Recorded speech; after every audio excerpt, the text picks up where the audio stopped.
খুলনা টাইটেন্সের বিপক্ষে এক অবিশ্বাস্য ব্যাটিং করলেন ডেভিড মালান।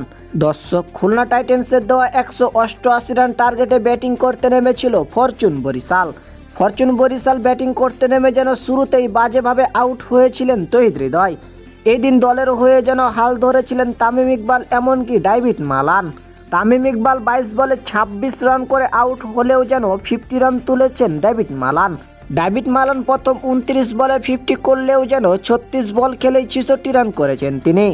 অন্যদিকে ফরচুন বরিশাল নির্ধারিত 19 ওভার 1 বল ব্যাটিং করেই যেন ম্যাচ জয় পায়। বন্ধুরা, ডেভিড মালানের এমন ব্যাটিং আপনাদের কাছে কেমন লেগেছে তা অবশ্যই কমেন্টে জানাবেন। আর ভিডিওটি ভালো লাগলে একটা লাইক দিবেন, যারা আমাদের চ্যানেল নতুন অবশ্যই সবাই চ্যানেলটি সাবস্ক্রাইব করে দিবেন।